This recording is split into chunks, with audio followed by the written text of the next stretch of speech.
Detect came out of this real need for a sideline assessment tool for concussion. And I'll tell you, this all started well before the OEF, OIF, well before the NFL was being carted in front of Congress to explain the issues with concussions.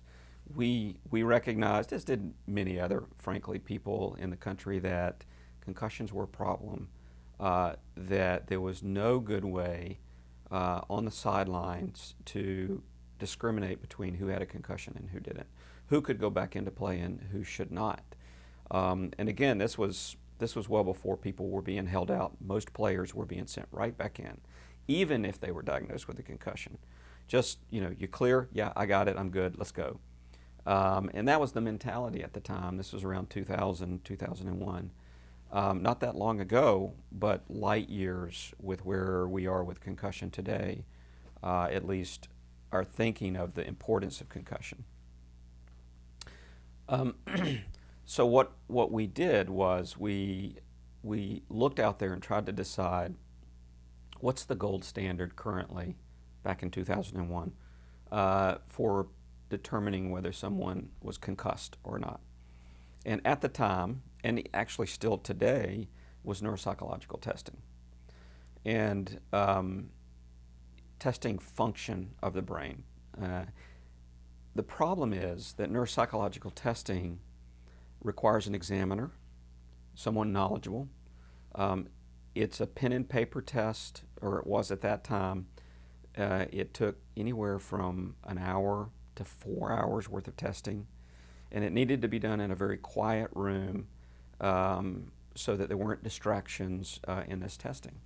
Well, of course, none of those applied to the sidelines, especially not during a game, where you get up to 100 decibels, the game's going on, the coach is saying something, the athletic trainer's saying, so it's quite a chaotic environment.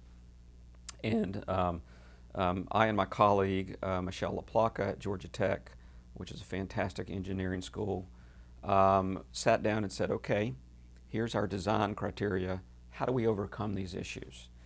And so what we did was, over a series of years working, we designed neuropsychological tests that essentially took the best of each test that's already being used and reprogrammed it to be very short, to very pithy, and be able to identify dysfunction quickly. So we were able to reduce the neuropsychological testing period down to less than 10 minutes.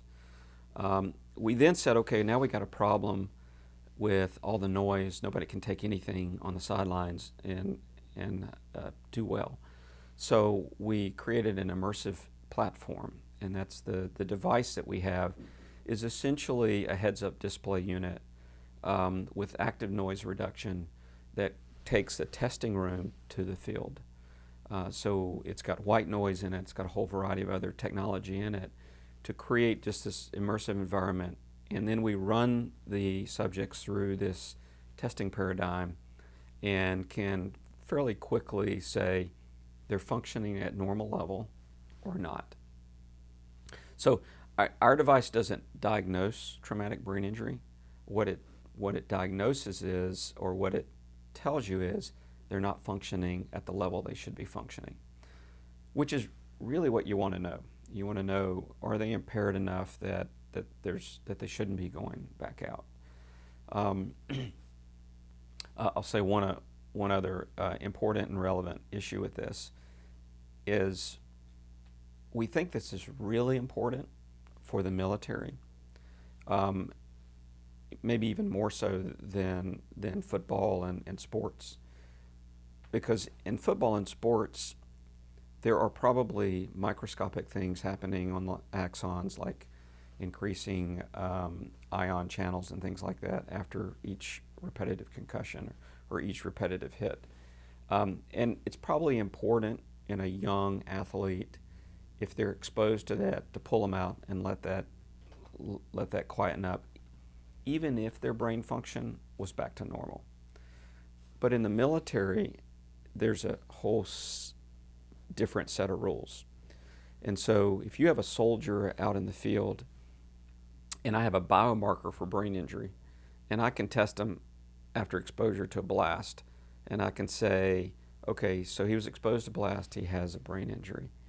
That really, as a colonel wanting to send this guy back out, doesn't tell me the information I need. What I really want to know is, can that soldier, when he goes back out, think? And can he perform? Will he walk out in front of a dangerous situation? Will he make good decisions while he's in harm's way? And you need a functional test for that. And there's no other biomarker test that's going to provide that information. And that's why this functional testing is still critically important in that kind of paradigm and in that kind of setting. Yeah, it'd be nice to know that they were exposed to a brain injury or to a blast. But again, the real important information is, are they functioning right? So the device is essentially a heads-up display, very much like the immersive gaming systems that you may have seen that are available out there, or what a military night vision goggles would look like. And there's headphones that have noise reduction capabilities. And the information is displayed up through the headphones and through the heads-up display.